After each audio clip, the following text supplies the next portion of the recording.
Queremos explicar para beneficio de mucha gente que no conoce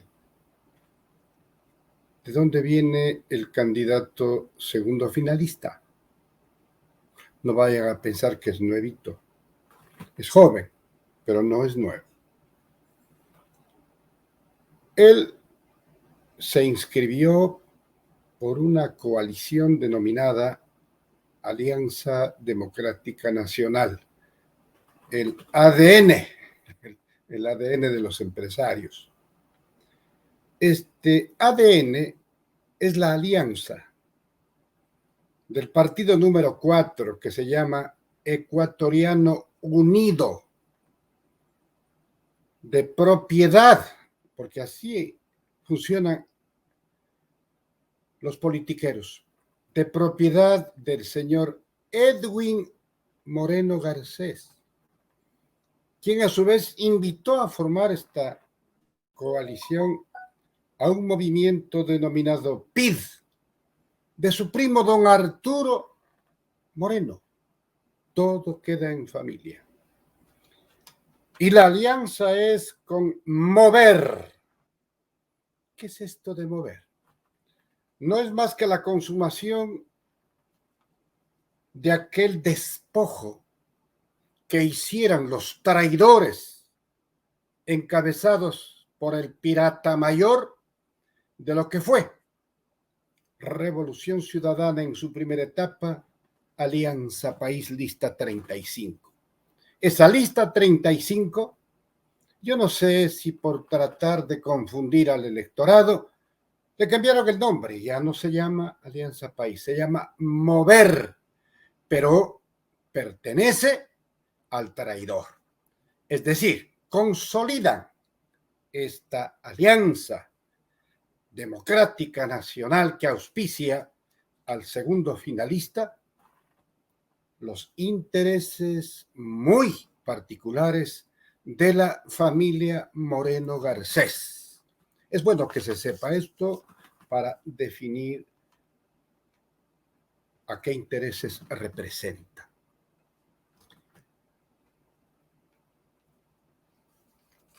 Estaba revisando el programa de gobierno del segundo finalista y me encuentro con una definición en materia económica, financiera y fiscal que resume exactamente la esencia de esa candidatura y los intereses que representa. Dice, entre comillas, para proteger y reforzar la dolarización, es fundamental mantener la disciplina fiscal y la responsabilidad en la gestión de las finanzas públicas. ¿Les parece conocido? ¿Les suena que esto ya nos dijo el banquero? Que va a ponerlas en orden la casa hacia afuera. Y por otro lado, también intenta hacer causa común con los calumniadores, que pese a que la Revolución Ciudadana durante 10 años gobernó el país y no movió 1 milímetro de gestión, de valoración y de vigencia del dólar, para que nadie intente siquiera sospechar, el joven candidato de la vieja tendencia ecuatoriana neoliberal y privatizadora, de refilón va dándole la razón a los calumniadores, que intentan una vez más sacarse de la chistera aquella calumnia que dice que la Revolución Ciudadana está en contra de la dolarización. En la práctica se lo ve. Y lo que acaba de describir en su programa de gobierno el joven candidato de las viejas costumbres neoliberales, repito, para proteger y reforzar la dolarización, dice Daniel Noboa, es fundamental mantener la disciplina fiscal. ¿Qué significa eso? La reducción del tamaño del Estado, cero inversión pública, abandono de los grandes derechos y garantías de la ciudadanía, como el derecho a la salud, a la educación públicas, nada para vialidad, peor aún para seguridad ciudadana, nada. El vellocino de oro y la consigna mayor de los neoliberales que representa el segundo candidato finalista es acumular la mayor cantidad de reserva monetaria internacional que en dolarización es inorgánica, porque nosotros no emitimos moneda, no tenemos el señorío de nuestra moneda. Nosotros compramos dólares al Ministerio del Tesoro de los Estados Unidos. Entonces, no nos venga con esta forma de dorar la píldora. Es un continuismo de lo que hizo el banquero, que prefirió reforzar una reserva monetaria internacional disque para poner en orden la casa, pero lo que realmente sucede, compatriotas, es que esa reserva que está en Europa y que recoge los recursos que produce la nación y se lo llevan a esa cuenta para financiar el esplendor del primer mundo, pero que está listo para pagar inclusive anticipadamente, como hizo uno de sus gemelos, pagar tramos de deuda externa. ¿Y saben por qué? ¿Será porque somos buenos pagadores? No. Los grandes empresarios no tienen la sana costumbre de pagar sus deudas. De lo contrario, no habrían tantos extrabajadores que claman y reclaman por sus jubilaciones, por sus liquidaciones, precisamente a los grandes patronos que ven al Ecuador como una hacienda bananera. Están ahí listas nuestras reservas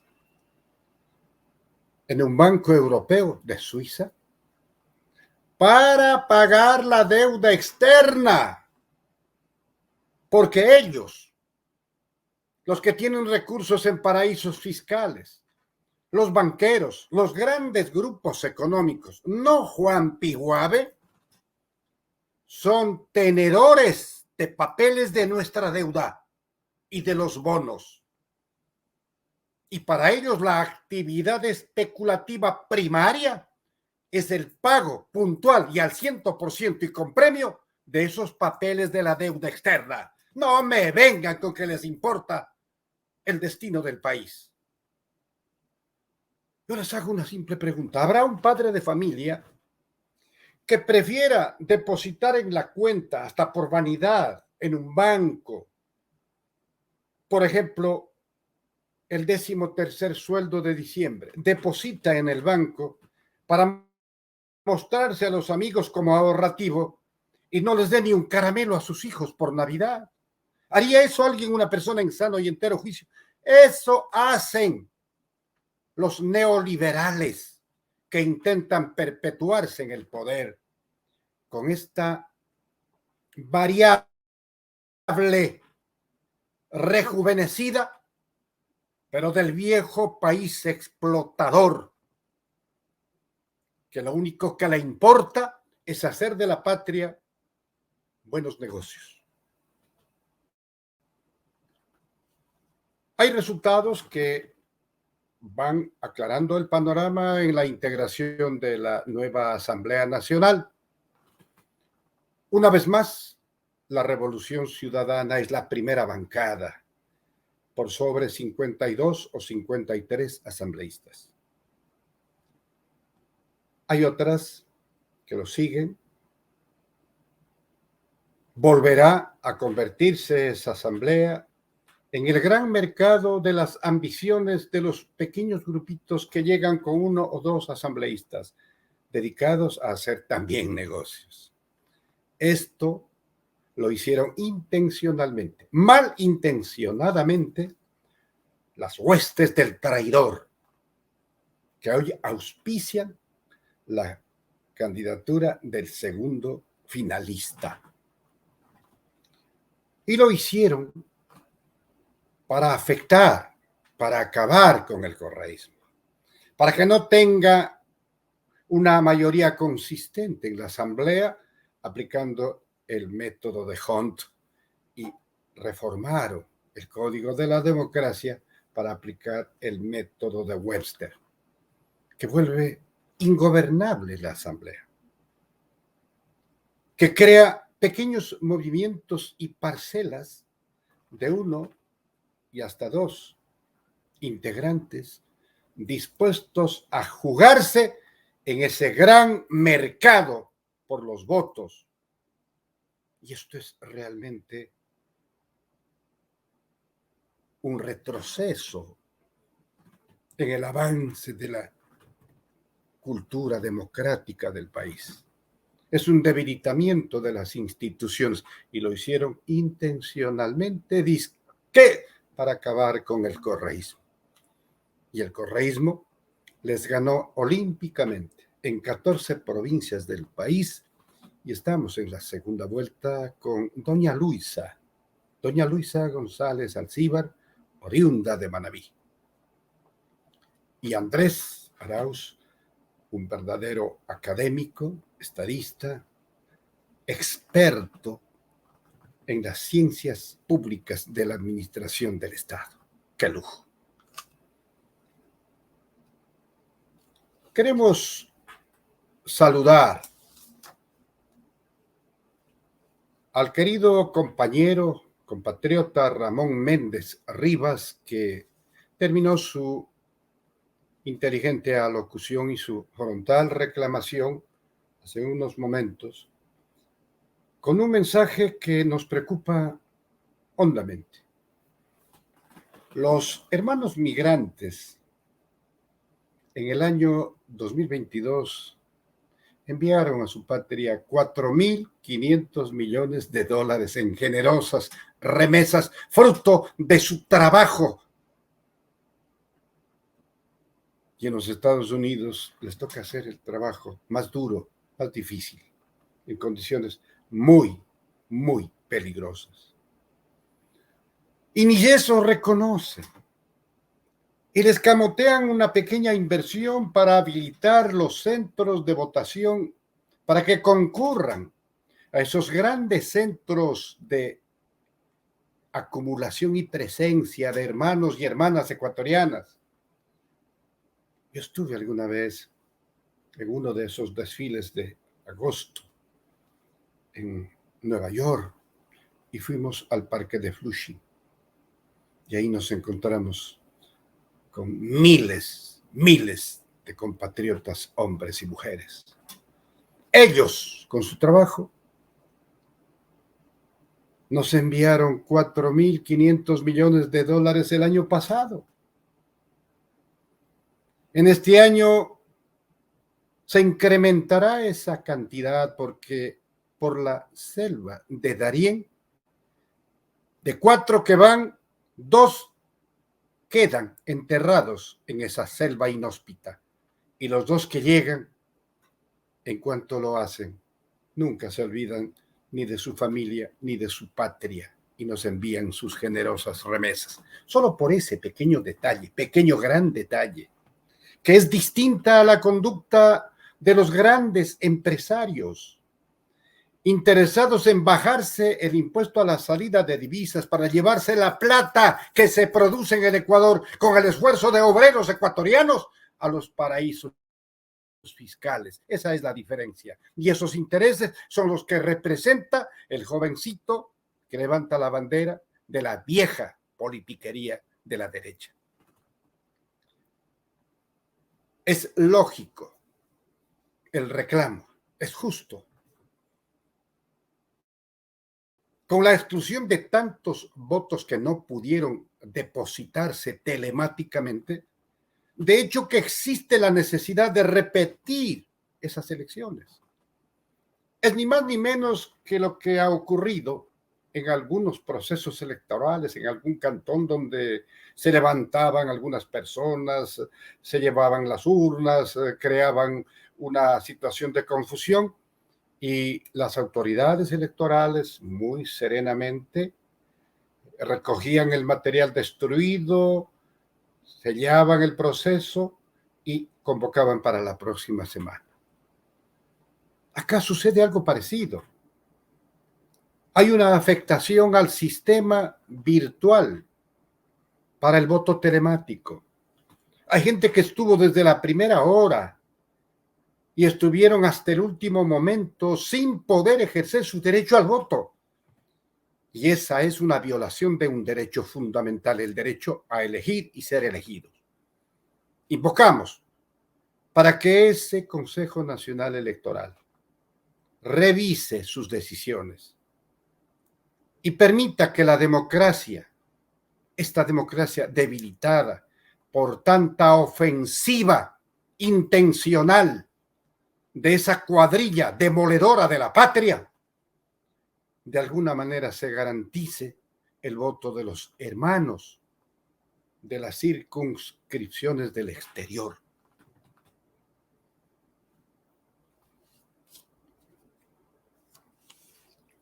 Nos extrañó un voto un poquito extraño, y es precisamente en la Sierra Centro, donde predomina una gran población indígena, y es donde gana el segundo finalista, que representa, repetimos, los intereses de la familia del traidor,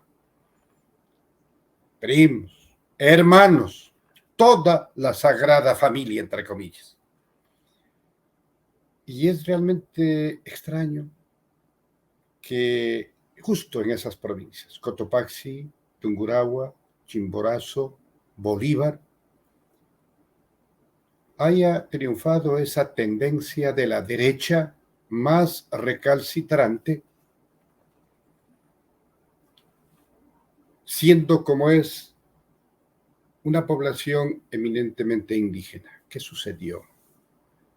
Señor Leonidas Issa, ¿qué pasó? Ustedes no tenían candidato. ¿Qué pasó? Queda flotando esa preguntita. Pero bueno, es posible que haya tiempo para rectificar,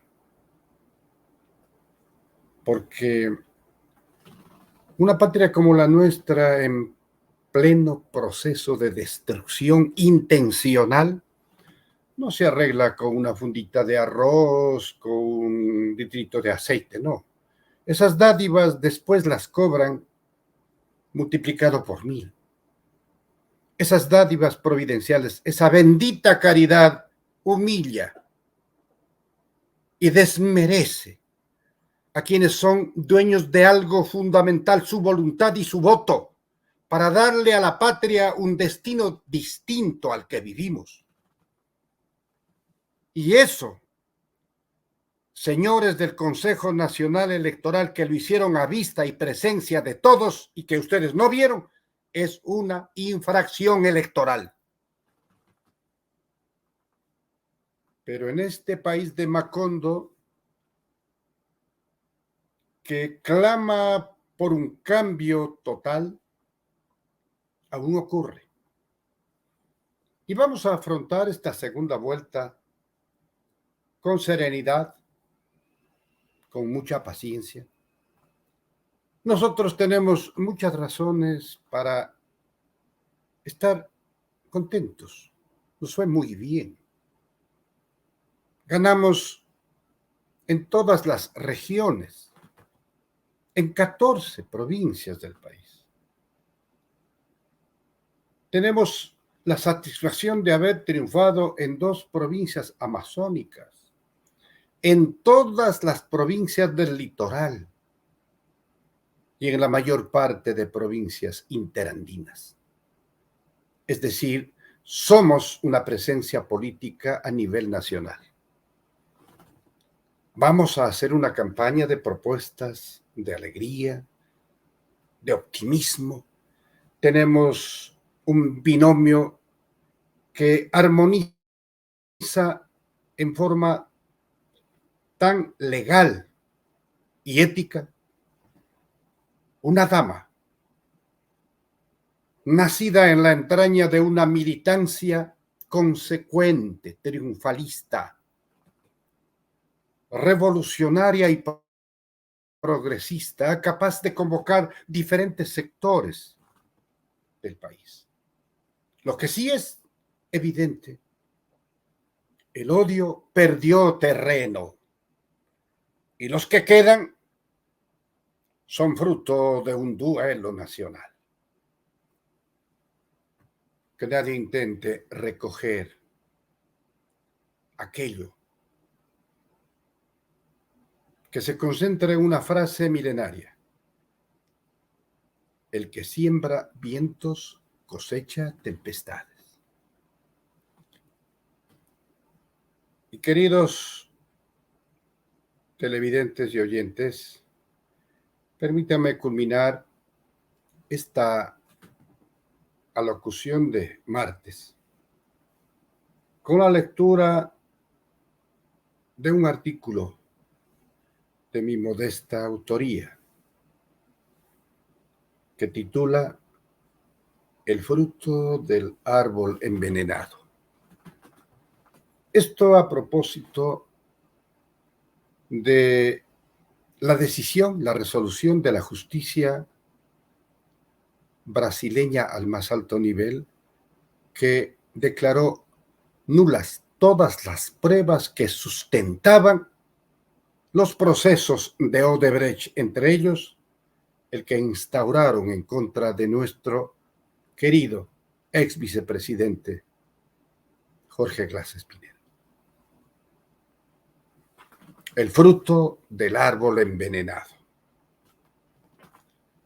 La doctrina del fruto del árbol envenenado explica la teoría del resultado que se obtiene de una prueba tramposa, forjada, adulterada, amañada, ilegal, que no es otro que el de la nulidad absoluta de la causa penal y de todos los efectos que dimanen de semejante fraude procesal. Un árbol podrido solo produce frutos prohibidos, despreciables. Esto a propósito de la histórica resolución de la justicia brasileña que declara expresamente la nulidad total de las pruebas actuadas en el proceso de Odebrecht y por lo tanto sin eficacia jurídica. Precisamente con esas pruebas de falsedad absoluta, acá condenaron al ex vicepresidente y querido compañero Jorge Glass Espinel. Lo hicieron jueces diminutos que no valoraron jurídicamente las pruebas porque su consigna fue la persecución, el lawfare y la violación de todos los derechos y garantías procesales de su víctima. En Brasil instauraron el tristemente célebre Lava Jato a cargo del juez Sergio Moro, encargado de eliminar políticamente a Lula para que no sea candidato a presidente. En el Ecuador fue para deshacerse de un vicepresidente honesto que tuvo la valentía de enfrentar el poder del traidor con la terminante declaración: ni robo ni dejo robar. Desde ese instante fue sentenciado a la mazmorra del odio. En Brasil, el juez marioneta fue premiado con un ministerio Bolsonaro. Acá también le premiaron con la máxima jerarquía de los togados. Allá se descubrió y revirtió la patraña contra Lula, a quien luego su pueblo desagravió eligiéndolo su presidente. Acá debe correr la misma suerte, una injusta condena surgida de un árbol podrido y envenenado, con pruebas truchas que fueron introducidas temerariamente por los odiadores. ¿Qué esperan para declarar la nulidad? Y ojo, que algunas de esas pruebas podridas también introdujeron en el caso sobornos, como que se dieron cuenta de tanta barbaridad jurídica e ineficacia probatoria, por lo que recurrieron al influjo psíquico. Se les cae el andamio de la falsedad. Un hombre inocente purgó injustamente prisión por 5 largos años y 4 meses. Durante su encierro se jugó la vida en numerosas masacres carcelarias, aterrorizado por el reguero de sangre a su alrededor, perseguido e intimidado, fue víctima de la violación a sus más elementales derechos humanos. Los reclusos le lanzaban fundas de excremento por la ventana y defecaban a su puerta. A los días, esos mismos internos se disculparon ante Jorge Glass, explicando que fueron obligados por disposición de la María Paula, bajo la amenaza de encierro en máxima seguridad.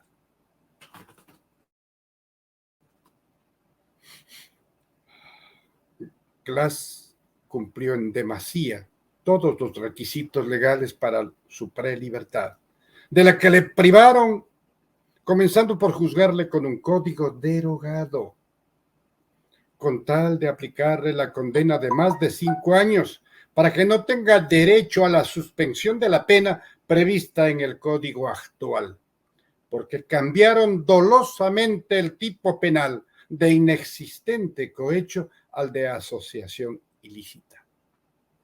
Se ensañaron con Jorge, pero él, con la firmeza de los honestos y valientes, no huyó a guaridas de impunidad. Aquí se quedó firme y enhiesto en los momentos más tristes de su vida, cuando se entregó voluntariamente a sus carceleros con una dignidad conmovedora que sigue clamando a gritos por su inocencia. Le quitaron y arrasaron con todo: la vicepresidencia, la pensión por sus servicios prestados a la patria, destruyeron a su familia, pero no pudieron con su integridad y honestidad, pues líderes transparentes y límpidos como Jorge Glass Espinel nunca se rinden. El pueblo proclama su inocencia y le aplaude de pie. Queridos amigos y amigas, gracias por escucharnos.